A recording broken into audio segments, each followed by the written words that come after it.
guys, I'm Layla. Welcome to Raid Lore Stories. Today's lore story is going to be for Searsha the Charred. I'm curious what they're going to do with her story because previously, before Raid started changing them, basically her and Elva were kind of sisters in some way. So let's check this one out.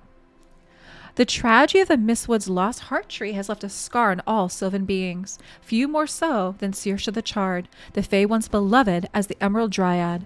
The Sylvan rarely speak of this fallen spirit, for her story is one of many from those dark times, and it holds a truth too painful for many to bear.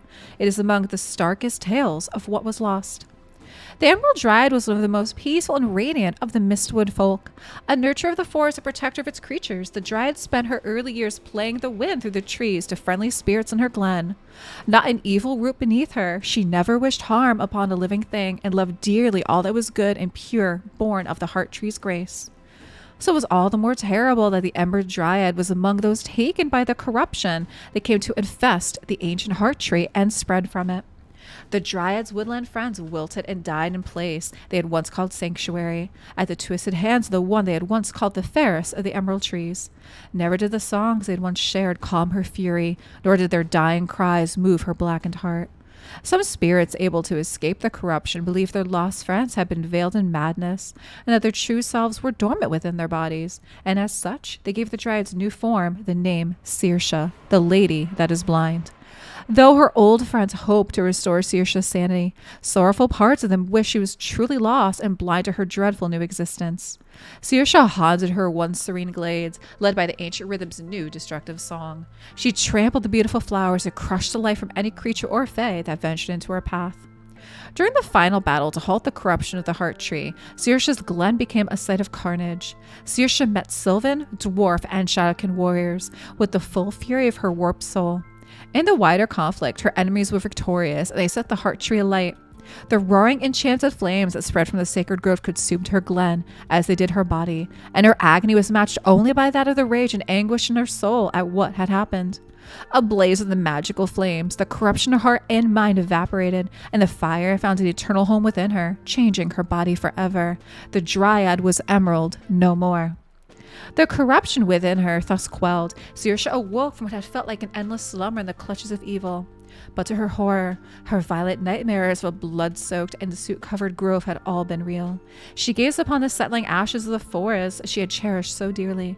The wind that she had once duetted with no longer sang its songs of glee, but carried the cinders of her beloved once dancing trees and smiling flowers like a callous reaper. The once Emerald Dryad's wails echoed across the devastated landscapes. She wept for the years she had lost, the years she had taken from her friends, for her precious glen that had once been a haven for all that was good and kind, and how she had transformed it into a killing field. The phantom touch of the destructive, corrupted rhythm lingered in the back of her memory. Searsha remembered how it had called to her, commanded her mind, body, and soul to commit her atrocities. Clenching the ashes of her home in her burning fist, the Dryad screamed the vengeance she would take on the evil that had tainted her heart and ultimately caused her home to be ruined. When Sylvan watchers surrounded her with weapons in hand, Searsha did not attack them. She only demanded they tell her who was responsible for the desecration.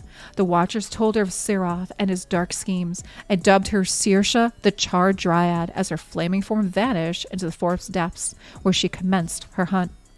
To this day, the Charred Dryad seeks retribution against the servants of evil. The Sylvan tell the young that the forest is safer than it was, but warn not to look upon the Dark Reckoner. The once beautiful Fae stops at nothing in her quest for revenge and will sear any who stand in her way from the face of Teleria. Above all, they say Searsha the Charred is a terrible reminder of what all of Mistwood has become, a symbol for hurt people and all that was taken from them and the retribution they claim for. Wow, that was a pretty good story. Okay, I like what they ended up doing with her, right? So now she's out for revenge against Siroth. I thought that story was pretty good. Guys, drop me some comments down below what you think for the lore story for Searsha the Charred, and thanks so much for watching.